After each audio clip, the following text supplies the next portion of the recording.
नमस्ते दोस्तों, आपका हमारे YouTube चैनल पर स्वागत है। अगर आप डर से रूबरू होना चाहते हैं तो आप एकदम सही जगह आए हैं। हम यह दिल दहला देने वाली ऑडियो क्लिप अपलोड करते हैं। अगर आपको यह ऑडियो क्लिप अच्छा लगे तो कृपया चैनल सब्सक्राइब करें। आपके एक सब्सक्राइब से हमें प्रेरणा मिलती है। तो चलिए शुरू करते हैं आज की यह डरावनी कहानी, जिसका शीर्षक है प्रेत विवाह। गांव की ठंडी हवा में एक अजीब सी खामोशी छाई हुई थी। यह वह खामोशी नहीं थी जो शांति लाती है, बल्कि वह खामोशी थी जो आने वाले तूफान का संकेत देती है। सूरज ढल चुका था और आसमान में गहरे नीले और बैंगनी रंग की चादर फैल रही थी, जिस पर इक्का दुक्का तारे अभी से टिमटिमाने लगे थे। यह आज प्रेत विवाह का दिन था। मैं रवि, एक शहरी लड़का, इन पुरानी रस्मों पर भला कैसे विश्वास करता।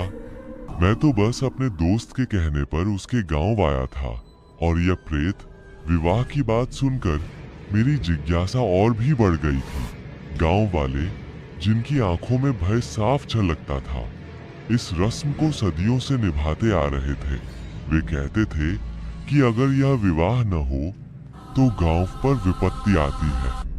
यह विवाह एक ऐसी आत्मा के लिए था जो अपनी अधूरी इच्छा के कारण भटक रही थी।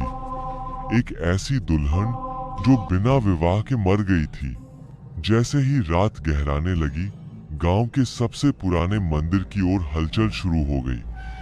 मंदिर के बाहर कुछ लोगों ने एक छोटा सा मंडप सजाया था, लेकिन उसमें फूलों की जगह सूखी टहनियां और काले धागे लटके हुए थे।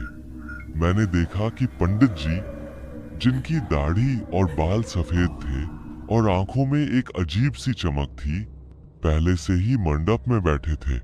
उनके चेहरे पर एक ऐसी गंभीरता थी जो किसी इंसान की नहीं, बल्कि किसी प्राचीन शक्ति की प्रतीत होती थी। रवि, अंदर मत जाओ, यह अच्छा नहीं है, मेरे दोस्त सुरेश ने फुसफुसाते हुए कहा, लेकिन उसकी आवाज में डर साफ था। डरते क्यों हो? यह सब अंधविश्वास है। मैंने उसे आश्वस्त करने की कोशिश की, हालांकि मेरे अंदर भी एक हल्की सी सिहरन दौड़ गई थी। मैं उत्सुकता से मंडप के पास खड़ा हो गया। पंडित जी ने मंत्रोच्चारण शुरू किया। उनकी आवाज धीमी थी, लेकिन हर शब्द में एक अजीब सा खिंचाव था, जैसे वे किसी अदृश्य शक्ति को आह्वान कर रहे हों। जैसे जैसे मंत्र तेज होते गए, हवा में एक ठंडी लहर दौड़ गई। मंदिर की घंटी अपने आप बजने लगी। उसकी आवाज इतनी धीमी और कर्कश थी कि लग रहा था मानो वह सदियों से नहीं बजी हो। मैंने चारों ओर देखा। गांव वाले मंडप से कुछ दूरी पर खड़े थे। उनकी आंखें झुकी हुई थीं और चेहरे पर डर के भाव स्पष्ट थे। वे फुसफुसा रहे थे, वह आ रही है, वह आ रही है। उनके फुसफुसाते शब्द रात की खामोशी में और भी डरावने लग रहे थे। अचानक पास के पेड़ों के पत्तों में सरसराहट होने लगी, मानो कोई अदृश्य हवा उन्हें छूकर गुजर रही हो, जबकि हवा बिल्कुल शांत थी।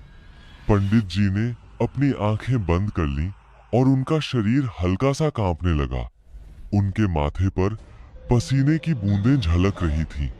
एक पल के लिए ऐसा लगा जैसे कोई अदृश्य शक्ति उनके शरीर में प्रवेश कर गई हो। अचानक मेरे कानों में एक अजीब सी फुसफुसाहट सुनाई दी। ऐसा लगा जैसे कोई बहुत धीमी आवाज में मेरा नाम ले रहा हो, रवि, रवि। मैंने पलट कर देखा, लेकिन वहां कोई नहीं था।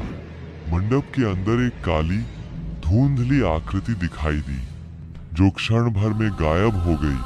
मेरी रीढ़ में एक ठंडी सिहरन दौड़ गई। मैंने खुद को समझाया कि यह सिर्फ मेरा वहम है, लेकिन वह फुसफुसाहट फिर से सुनाई दी, इस बार थोड़ी और स्पष्ट। मुझे तुम्हारा इंतजार था। पंडित जी ने अपनी आंखें खोली। उनकी आंखों में अब चमक नहीं, बल्कि एक खालीपन था, एक ऐसी उदासी जो मुझे विचलित कर गई। उन्होंने अपनी हथेली में कुछ चावल लिए और उन्हें हवा में उछाला। चावल के दाने हवा में तैरते रहे और फिर एक अदृश्य आकृति के चारों ओर गिरने लगे, मानो कोई उन्हें अपने पल्लू से समेट रहा हो। मुझे लगा कि कोई मेरे ठीक बगल में खड़ा है। मेरे कंधे पर किसी का ठंडा स्पर्श महसूस हुआ। मैंने सहम कर देखा, वहां कुछ नहीं था, लेकिन ठंडी हवा का एक झोंका मेरे चेहरे से टकराया और मुझे लगा जैसे किसी के बाल मेरे गाल को छू गए हों। फिर आया वह पल जिसने मेरी पूरी हड्डियों को जमा दिया।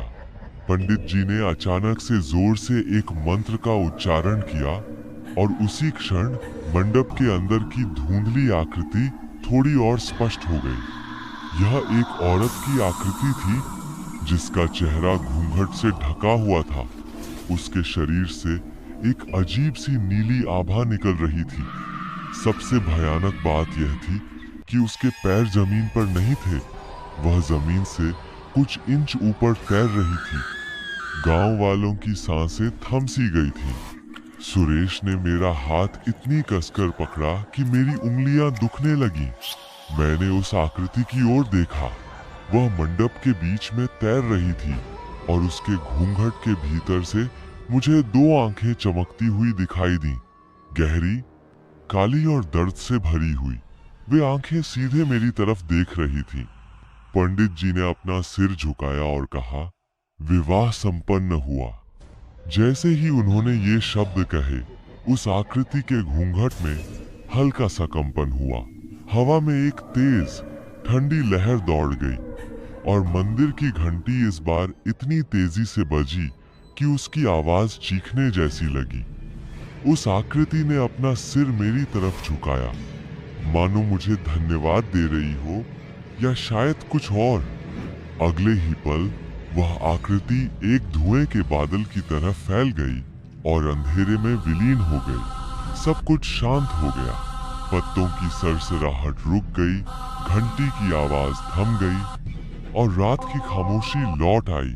लेकिन यह वह पहले वाली खामोशी नहीं थी। यह एक ऐसी खामोशी थी जो चीखने के बाद आती है। एक ऐसी खामोशी जो अपने पीछे डर का एक गहरा निशान छोड़ जाती है। गांव वाले धीरे धीरे अपने घरों की ओर लौटने लगे। उनकी आंखों में अब भी वही भय था, लेकिन उसके साथ एक अजीब सी राहत भी थी। मैंने सुरेश की ओर देखा। उसका चेहरा सफेद पड़ गया था। अब क्या होगा? मैंने फुसफुसाते हुए पूछा। अब वह शांत हो गई है, सुरेश ने डरते डरते कहा। लेकिन कभी कभी वह जिसे अपना मानती है उसे बुलाने आ जाती है। मैं उस रात सो नहीं पाया। हर आहट, हर फुसफुसाहट मुझे डरावनी लग रही थी। सुबह होने से ठीक पहले मैंने अपने कमरे की खिड़की से बाहर देखा। आसमान में अभी भी तारे टिमटिमा रहे थे, लेकिन उनकी रोशनी धुंधली लग रही थी। अचानक मुझे अपने कमरे की खिड़की के बाहर बगीचे में एक धुंधली सी आकृति दिखाई दी। वह एक औरत की थी और उसने वही नीला लिबास पहना हुआ था जो मैंने रात को मंडप में देखा था। उसका चेहरा घूंघट से ढका हुआ था। वह धीरे धीरे मेरी खिड़की की ओर बढ़ रही थी और फिर मेरे कानों में फिर से वही फुसफुसाहट गूंजी, इस बार पहले से कहीं ज्यादा स्पष्ट। और इस बार उसमें कोई दर्द नहीं था, केवल एक अजीब सी प्रसन्नता थी, एक मालिकाना हक का एहसास।